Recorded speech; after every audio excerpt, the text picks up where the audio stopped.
หอมสิมาทอดน่องไก่ได้จ้ะนี่น่องไก่นี่น่องไก่กิโลหนึ่งได้จ้ะน่องไก่พริกไทยดำนะทอดน่องไก่พริกไทยดำได้จ้ะหอมกะสีมาหมักก่อนได้จ้ะเครื่องหมักมีอย่างแน่เครื่องหมักหอมกะมีน้ำปลาพริกไทยดำจ้ะพริกไทยขาว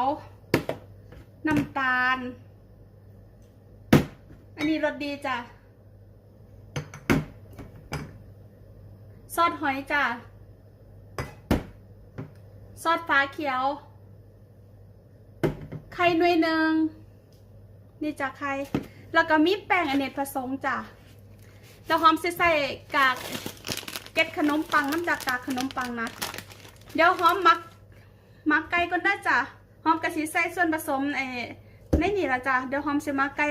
มักไปประมาณชั่วโมงหนึ่งเดี๋ยวหอมกะทิเอามาทอดจ้ะหอมกะทิใส่น้ำปลาจ้ะน้ำตาลหอมใส่จัก2 ช้อนรสดีจ้ะจักช้อนหนึ่งก็พอ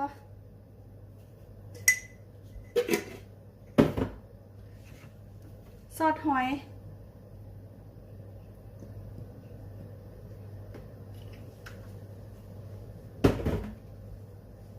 ซอสฟ้าเขียว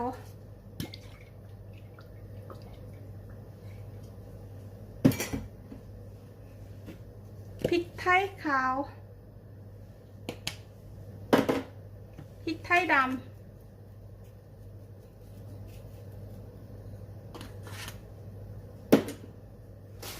แล้วหอมสกะซีขย้ำให้เข้ากันแล้วหอมกะซีเอาแป้งกับไข่ใส่ด้วยจ้ะเอาแป้งกับไข่ใส่เราหอมกะซีมักไว้ประมาณชั่วโมงหนึ่งในตู้เย็นด้วยจ้ะมักไว้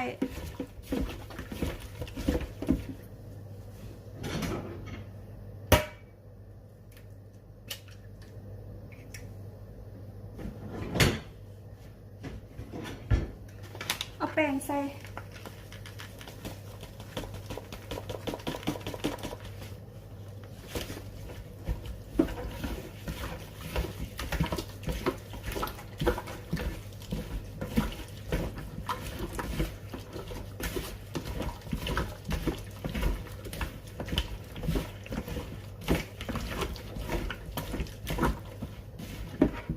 นี่จ้ะหน้าตากระสิเป็นยังสี่จ้ะ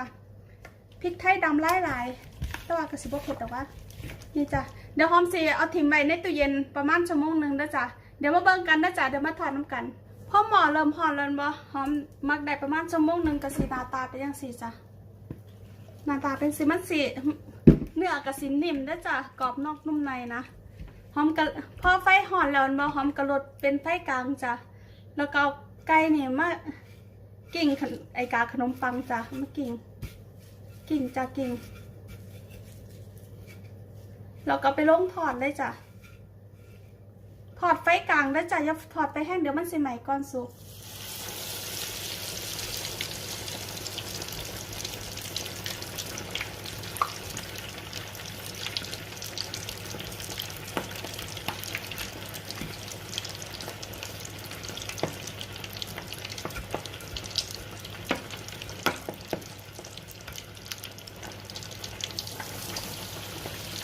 ทอดเทีละ3 ขา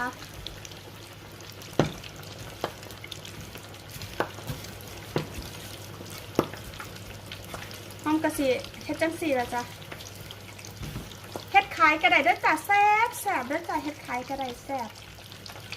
สูตรนี้นะหอมเฮ็ดกินประจำนะย่างแซ่บเลย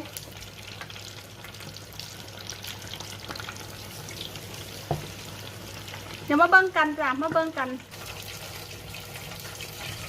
เสร็จแล้วจ้าเสร็จแล้วใกล้ทอดอันสุดท้ายในสีดำเนี่ยจะน้อยเพราะน้ำมันเริ่มดำแล้วนั่นนะ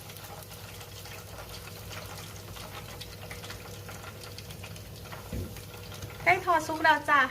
ถ้ากันเห็ดกินได้แซ่บเบิ้งหน้าตาจะแซ่บอยู่แต่ว่าหอมบ้านซิมนะเดี๋ยวไม่กินน้ำกันได้จ้าพอกันไม่คลิปหน้านะจ้าสวัสดีจ้า